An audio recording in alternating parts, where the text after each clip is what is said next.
박은빈 주연의 사극 연모 4화까지 봤는데요. 일단 저는 은빈이 누나 팬으로서 드라마를 정말 재미있게 봤습니다. 하지만 반대로 리뷰를 하는 입장에서 보자면 크게 할 수 있는 말이 없는 4화이기도 했습니다. 아무래도 원작이 있는 작품이고 원작을 그대로 따라가지 않는다고 해도 큰 흐름이나 상황은 비슷한 부분이 있을 것이기에 리뷰를 하는 데 있어 조심스러운 부분이 있을 수밖에 없는 것 같습니다. 이에 이번 영상은 4화를 보며 들었던 의문에 대해 짧게 이야기를 해볼게요. 어디까지나 추측에 기반한다는 점을 말씀드립니다. 우선 한기재라는 인물에 대한 것입니다. 4화까지 보니 한기재는 휘의 정체에 대해 의심하고 있을 것 같다는 생각이 들어요. 지속적으로 휘 주변에 사람을 붙여 그를 감시하려는 노력이 보입니다. 그중 첫 번째가 바로 측근인 정석조를 통해 그의 아들 정지훈을 휘의 스승으로 붙이는 것이었죠. 그리고 두 번째가 오늘 등장한 김가온이라는 캐릭터입니다. 데뷔의 말에 따르면 병조에서 추천을 받았다고 하는데 병조 판서 노학수가 한기재의 측근이라는 점을 통해 보자면 휘의 호위무사로 김가온을 임명하는 과정에서 한기재의 입김이 있었을 가능성이 높죠. 아마 한기재의 이러한 행동들은 어릴 적 휘로 이장한 다미의 주사위를 보고 시작된 의문일 수 있습니다. 이게 아니면 중전의 아들 제한대군을 아끼는 해종을 견제하고 자신의 손자인 휘를 왕위에 앉혀 권력을 차지하기 위해 아버지와 외조부인 자신 사이에서 고민하는 휘를 확실한 자기 편으로 만들고자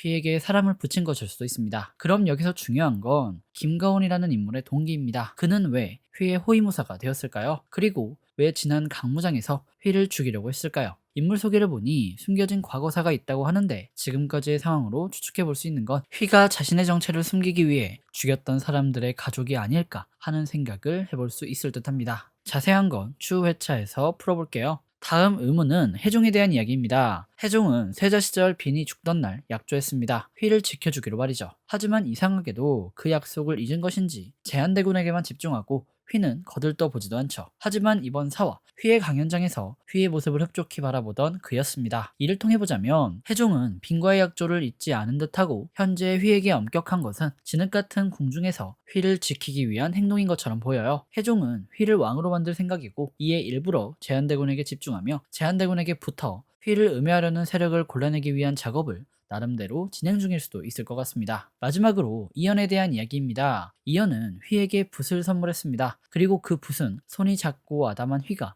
쓰기에 적당한 붓이었죠. 그리고 이번 4화 휘에게 반지를 선물하던 것도 그였습니다. 어린 시절 죽은 휘와 가장 친했던 사람이니 휘의 변화를 가장 먼저 알아차린 것도 그였을 것이고 아마 현재 휘의 정체가 담이라는 것을 미리 알고 있는 게 아닐까 합니다. 이 부분에서 생각해 볼 수 있는 건 역사적으로 생각해 보면 해종 다음에 왕이 될 인물이 바로 자원군 이연인데 혹시 휘의 약점을 알고 있는 그가 훗날 휘의 약점을 걸고 넘어지며 휘 대신 왕이 오르는 모습이 나오지 않을까, 그가 흑화되지는 않을까 하는 추측을 해봅니다. 듣기론 이러한 전개가 원작에서도 나온다고 하더라고요. 지금까지 여러 추측을 해봤는데 4화까지 달려왔음에도 불구하고 사람들이 다음 회차를 기대하도록 만드는 미스터리보단 궁중 로맨스에 치중한 그게 전개가 좀 아쉽다는 생각이 듭니다. 로맨스는 미스터리를 쫓다 보면 자연스레 할 수 있을 텐데 드라마의 장르 분배가 약간 아쉽다는 개인적인 의견을 말씀드리면서 영상을 마치겠습니다. 아마 연모 리뷰의 경우 크게 할 말이 없다면 이번 영상과 같이 한 주차 통으로 진행할 수 있다는 점을 미리 알려드립니다. 그럼 지금까지 운공이었고요. 영상이 유익하셨다면 구독과 좋아요, 알람 설정 부탁드립니다. 그리고 드라마에 대한 여러분들의 생각을 댓글로 남겨주시면 감사하겠습니다.